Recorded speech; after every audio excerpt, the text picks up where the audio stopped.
Hébreux 11, à partir du verset 1er, donc un texte que nous connaissons bien, verset 1er. Or, la foi est une ferme assurance des choses qu'on espère, une démonstration de celles qu'on ne voit pas. Amen. La foi. Alors, en préambule, ce soir, l'auteur de l'Épître aux Hébreux, ici, nous donne non seulement une définition, et une définition qui pourrait être, on peut le dire, dans notre dictionnaire chrétien, une définition parfaite en une phrase, mais il va aussi donner et étayer l'explication au niveau de la foi au travers de tout ce chapitre 11 et des différents personnages bibliques, parce que la foi, voyez-vous, elle ne s'explique pas seulement, surtout elle se vit. Et la foi qui ne se vit pas ne sert à rien. La foi, qu'on va essayer d'alimenter ou par l'explication, ou par la religion, ou par quoi que ce soit, ne sert à rien, ne sert à rien. La Bible nous parle de différentes foi, de différentes croyances, si je puis m'exprimer ainsi, mais la foi biblique, elle n'est qu'une. Il n'y en a pas 10, il n'y en a pas plusieurs. Il y a une seule foi, nous dira l'apôtre Paul, comme il y a un seul baptême, comme il y a un seul Seigneur, comme il y a un seul Christ, un seul médiateur entre Dieu et les hommes, comme il y a un seul Saint-Esprit de foi, il n'y en a qu'une. Et cette foi, elle se vit. Elle se vit. Elle ne se contemple pas de loin. Elle ne s'applaudit pas lorsque l'on lit les différents récits de ces personnages de foi. Nous pouvons être émerveillés devant ces hommes et ces femmes qui ont manifesté la foi. Mais l'auteur de l'Épître aux Hébreux va être clair, et à partir du chapitre 12, il va le dire, ces hommes et ces femmes ont couru en leur temps, maintenant ils nous regardent. Il nous regarde, afin que vous et moi, nous puissions vivre. Et mon frère, ma sœur, cher ami, ce soir, j'aimerais t'inviter à vivre la foi. Il est temps de vivre une foi authentique. Il est temps de vivre la foi biblique, la foi que Dieu nous demande de vivre. Arrêtons d'être spectateurs, arrêtons d'être seulement des auditeurs. La foi vient de ce qu'on entend de la parole de Christ. Et quand Christ nous parle, c'est pour que l'on croie. Alléluia. Et pas que l'on croit seulement en disant Amen et en disant oui Seigneur, j'adhère, je suis d'accord. Non, pour que l'on vive, pour que l'on vive. Et ces hommes et ces femmes, en partant d'Abel dans ce chapitre, jusqu'à ces chrétiens martyrisés, ces hommes et ces femmes ont eu le point commun quant à la foi, ils l'ont vécu. Ils l'ont vécu. Et ça n'a pas été seulement des chrétiens qui sont venus s'asseoir dans un auditoire. Ça n'a pas été seulement des chrétiens qui ont regardé les autres vivre en disant c'est bien. Ce sont des chrétiens qui ont vécu. Ils ont vécu la foi de l'Évangile. Et la foi de l'Évangile t'est donnée ce soir, nous est donnée pour que nous la vivions. Pas seulement pour que nous soyons dans une expectative, pas seulement pour qu'on se dise « Mais Seigneur, quand est-ce que tu te manifesteras ?» Non, frères, sœurs, le royaume de Dieu est annoncé, ce sont les violents qui s'en emparent. Et les violents, qu'est-ce qu'ils ont en commun? La foi qui se vit. La foi qui se vit. Et c'est le titre de mon partage de ce soir, la foi qui se vit. La foi qui se vit. Quelle est-elle? Et l'auteur aux Hébreux, et nous allons venir et décortiquer un petit peu ensemble cette définition. L'auteur aux Hébreux nous dit que la foi est une ferme assurance des choses qu'on espère, une démonstration de celles qu'on ne voit pas. La foi, c'est quoi? Une ferme assurance des choses. Une démonstration des choses. De celles. Des choses. Quelles choses? Quelles choses? Pas n'importe quelle chose. Une fois, je prenais cet exemple. Il ne s'agit pas pour nous d'espérer avoir une belle voiture, d'avoir une grande maison. Je ne vais pas dire, là, je vais manifester ma foi pour qu'en sortant de ce lieu, il y ait une Ferrari qui m'attende. Ce n'est pas cette foi-là, ce n'est pas des choses quelconques. Quelles choses? La foi a un support. Et ce support, c'est la parole de Dieu. Les choses qu'on espère sont celles que Dieu nous a annoncées. Et le Seigneur nous annonce, alléluia. Le Seigneur nous parle. Et le Seigneur nous donne des promesses qui sont oui et amen en Jésus-Christ. Pourquoi ? Afin que l'on croie et que l'on vive par la foi. Mon juste vivra par la foi, mais s'il se retire, va dire le Seigneur, mon âme ne prend plus plaisir en lui. La foi dans quoi ? Pas dans n'importe quoi. La foi dans la parole de Dieu. La foi croit dans la parole. La foi vit selon la parole, et c'est ainsi que la foi vit la parole. Alléluia. Et je le répète, la foi croit dans la parole. La foi vit selon la parole, de telle sorte que la foi vit la parole. Quand Paul va dire à ces chrétiens que vous êtes des lettres écrites du doigt de Dieu, c'est fort, c'est fort. Et nous revoyons tout de suite cette image des tables de la loi, qui sont des lettres que Dieu va écrire. Ces tables, eh bien, sont gravées par le doigt de Dieu lui-même. Dieu a écrit. Et de la même manière, il dit, eh bien, à ces chrétiens, vous êtes des lettres écrites du doigt de Dieu. On dirait que Dieu a écrit dans leur vie. Et quand on regardait à ces chrétiens, qu'est-ce qu'on voyait ? Ce que Dieu a écrit. Alléluia ! N'est-ce pas là la foi ? Lorsqu'on nous regarde, ce n'est plus nous qui sommes vus, mais c'est le Seigneur. C'est la parole faite chair.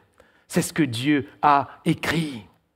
C'est ce que Dieu a écrit. Vous êtes des lettres écrites du doigt de Dieu. Mais comment arriver là ? Comment en arriver là ? La foi est une ferme assurance des choses qu'on espère. Quelles choses ? La parole de Dieu, ce qui est écrit.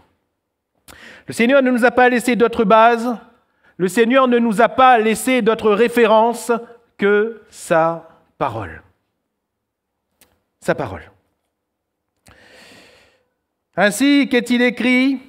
Qui lis-tu ? Ce qui est écrit pour nous. Et qu'est-il écrit ?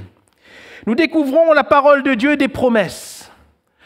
Et au travers de sa parole, comprenons que Dieu nous promet. Quand Dieu parle à Abraham, il se révèle par sa parole, pas par une apparition seulement, on ne sait pas, le texte ne nous dit pas, pas par quelque autre manifestation, non, la Bible nous dit que l'Éternel dit à Abraham. C'est par sa parole. Et de quoi est faite cette parole ? De promesses. Je te bénirai. Je te donnerai une postérité, Abraham. Oui, quand tu regardes, à ce que tu vois que, ta femme est stérile, que tu ne peux pas enfanter. Oui, ça c'est ce que tu vois. Mais moi, je te promets. Et je te promets que tu auras une postérité. Et que cette postérité sera bénie. Et que toutes les familles de la terre seront bénies en toi, Abraham, et en ta postérité. Comment ces choses allaient avoir lieu, Abraham ne savait pas. Mais la Bible nous dit qu'espérant contre toute espérance, il crut. Alléluia. Il crut. Il vécut par la foi. Il a vécu sa foi. Abraham crut à Dieu et cela lui fut imputé à justice. Pourquoi a-t-il cru ? Parce que Dieu lui a dit. Amen. Pourquoi a-t-il cru ? Parce que Dieu lui a dit. Pourquoi croyons-nous ? Parce que Dieu nous a dit. Voulons-nous croire ce que dit Dieu ? Voulons-nous mettre toute notre confiance dans ce que Dieu nous dit ? Voulons-nous croire que ce qu'il dit est oui, amen ? Voulons-nous croire que sa parole va s'accomplir ?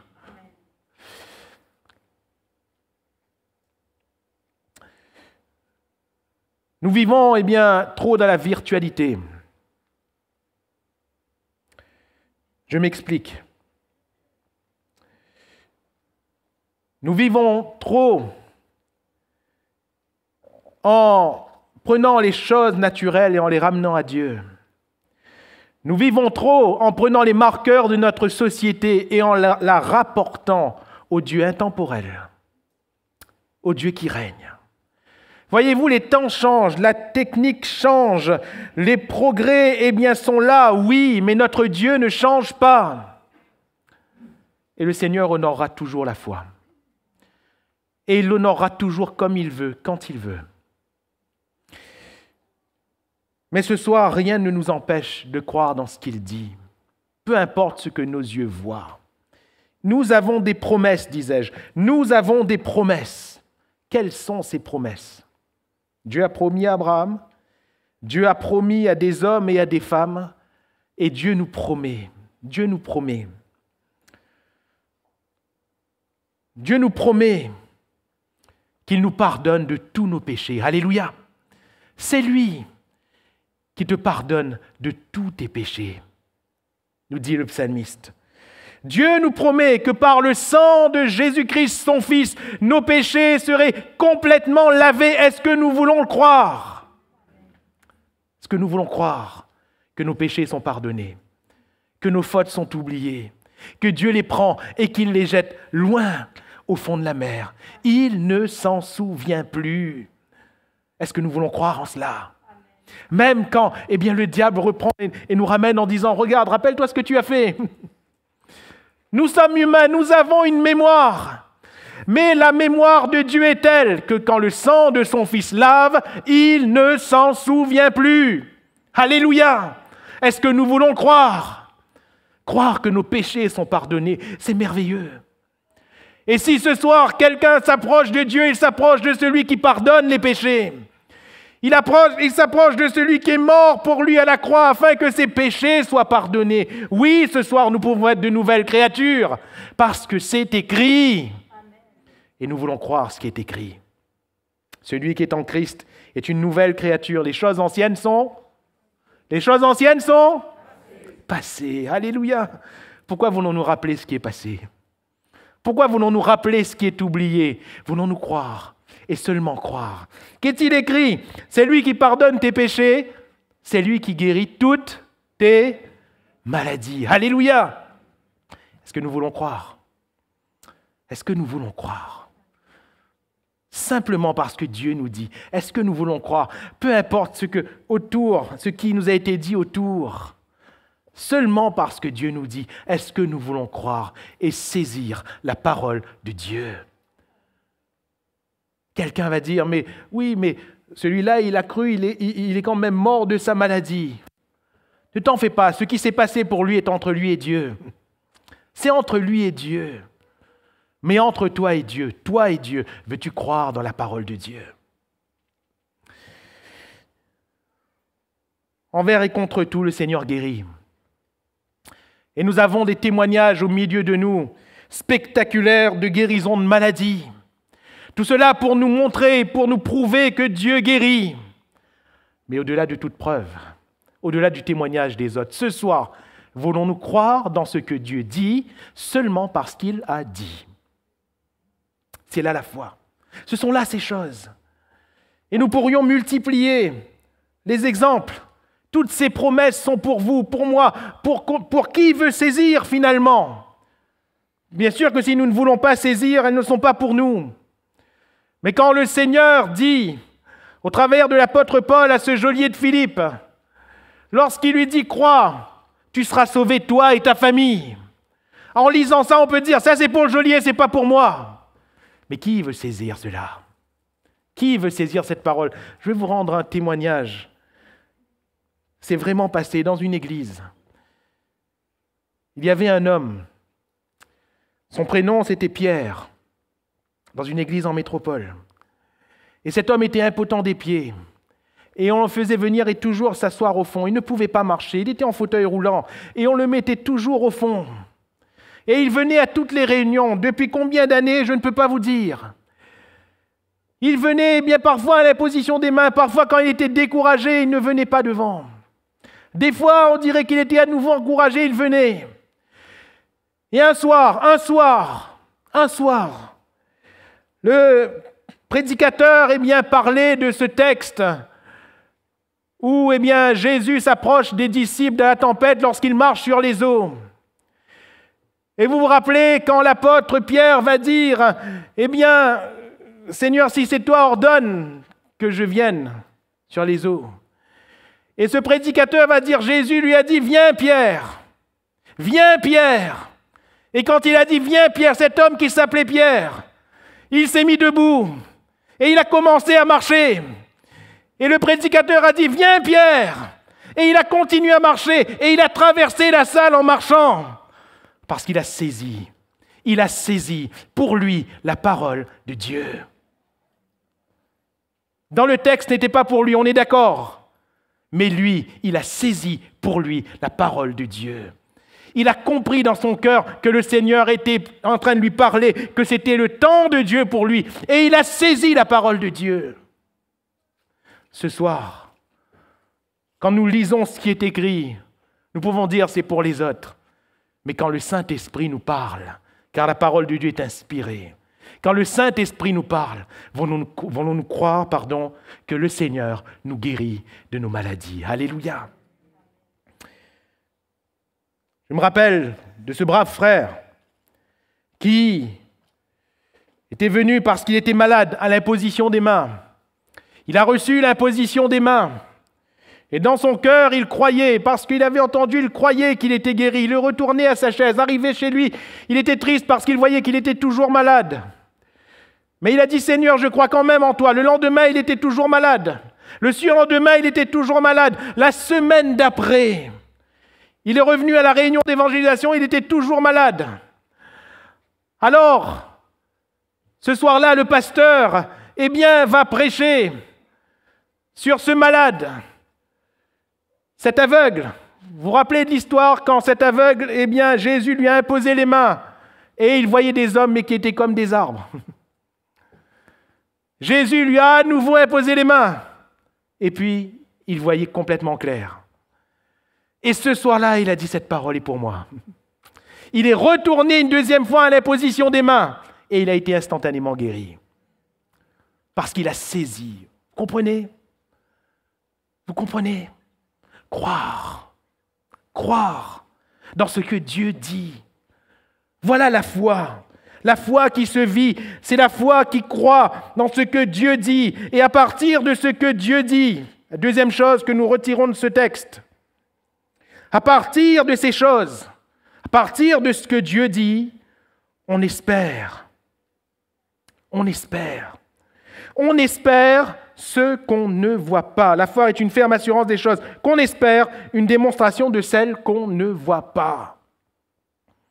On espère. On espère.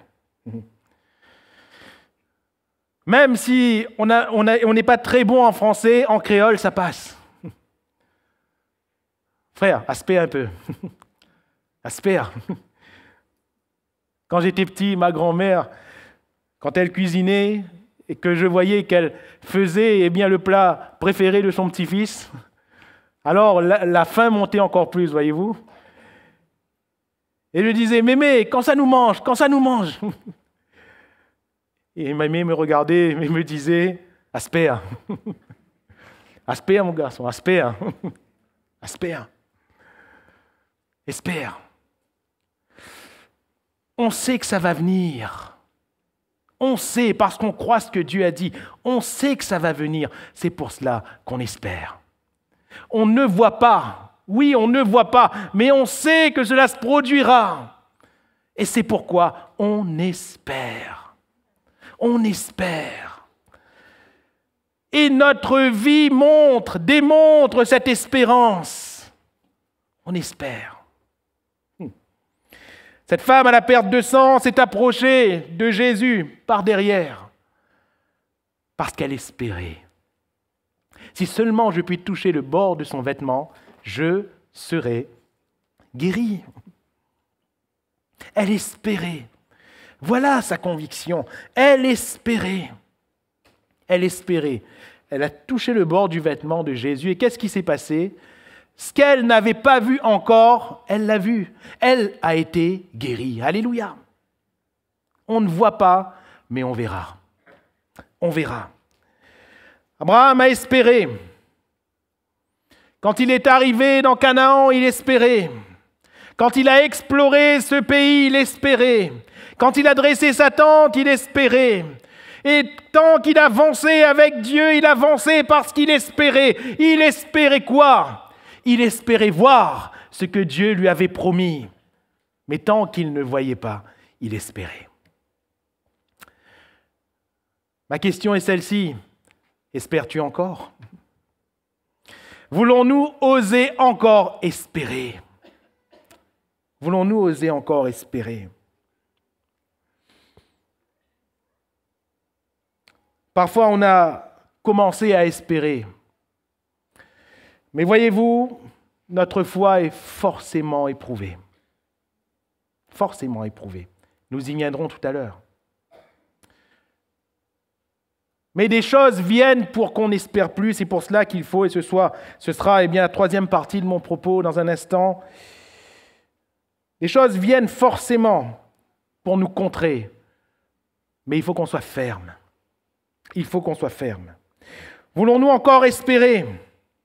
La Bible nous dit qu'Abraham, espérant contre toute espérance, il crut. Alléluia. Il a regardé son corps, que nous dit la Bible, son corps était déjà usé. Il a regardé à sa femme, non seulement elle était déjà médicalement incapable, du point de vue de l'âge, c'était plus non plus possible. Mais alors, en regardant peut-être à sa femme, même si je crois qu'Abraham trouvait toujours sa femme belle, hein? Normalement, les frères, on trouvera notre femme belle toute notre vie, n'est-ce pas? Pourquoi vous ne dites pas amen, les frères?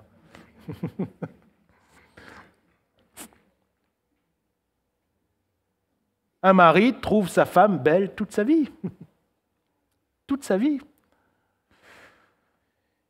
Je crois qu'Abraham, en regardant Sarah, qu'elle appelait sa princesse, il la voyait toujours belle.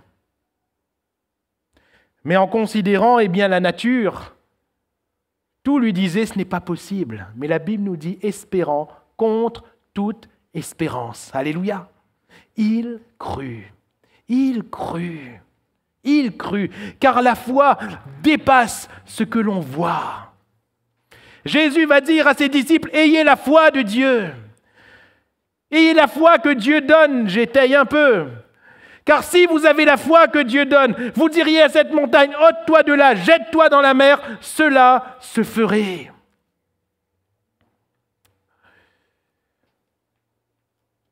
Il a dit cela à l'occasion de ce figuier séché. Rappelez-vous, il a maudit le figuier la veille, et le lendemain, le figuier était vu sec.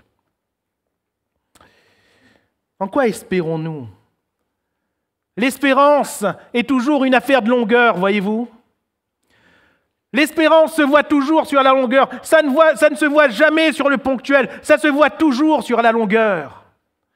Est-ce que ce soir, nous voulons encore espérer contre toute espérance, c'est-à-dire contre tout ce qui a pu être dit, contre tout ce qui a pu être fait et qui serait là pour nous décourager? Est-ce que nous voulons espérer? Amen.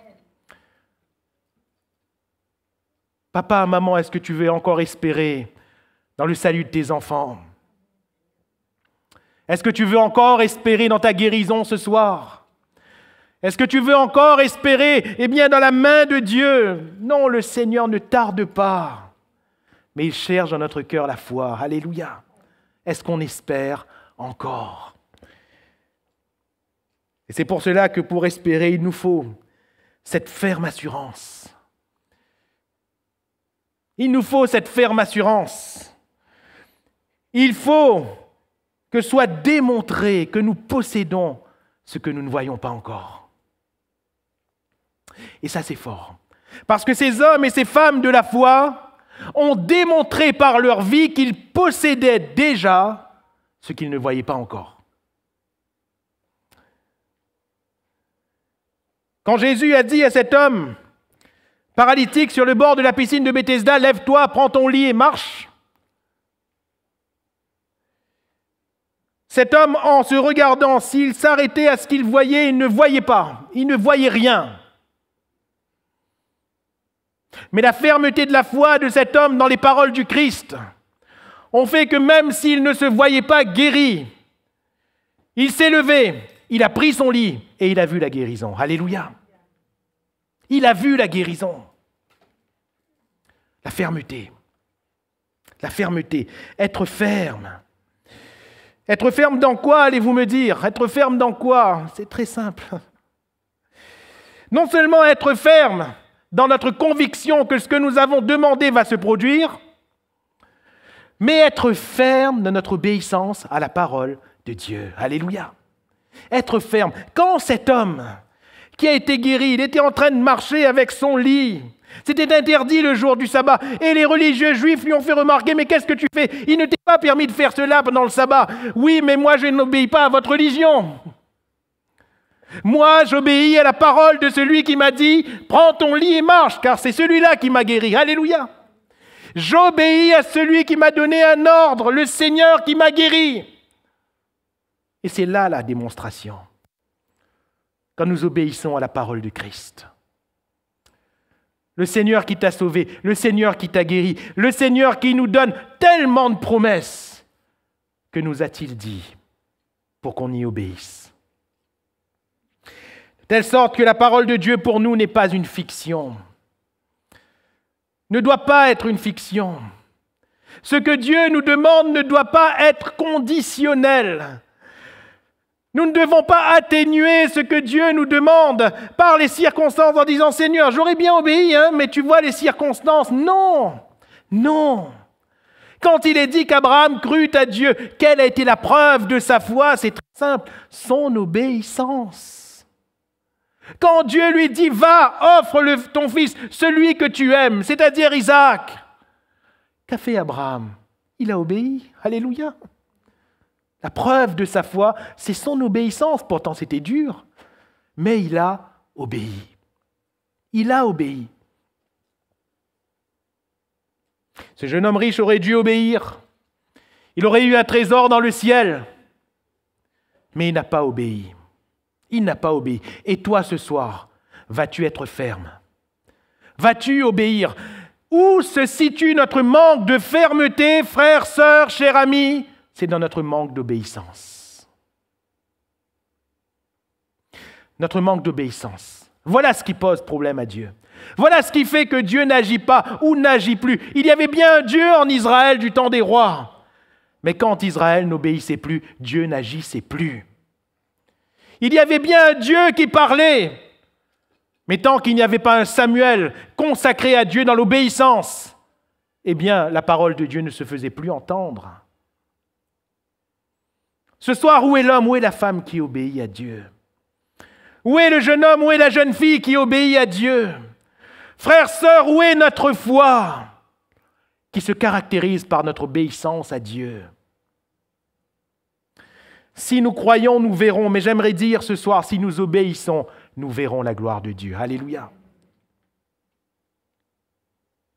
Parole de celui qui a dit l'obéissance vaut mieux que tous les sacrifices.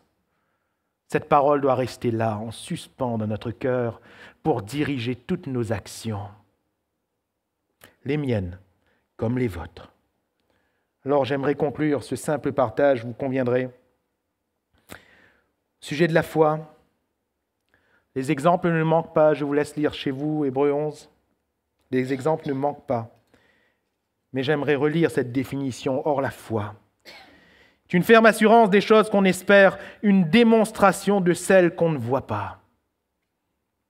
Pour l'avoir possédée, nous dit le verset 2, les anciens ont obtenu un témoignage favorable. Ces anciens qui sont partis dans la gloire, ces anciens qui se sont reposés de leurs œuvres sur terre, ont obtenu un témoignage favorable, non pas à cause de leurs œuvres, mais par la foi qui a produit les œuvres. Ce soir, ils nous regardent comme des spectateurs dans un stade. Nous ne sommes pas, nous, dans les gradins. Nous n'y sommes pas encore. Nous sommes sur le terrain.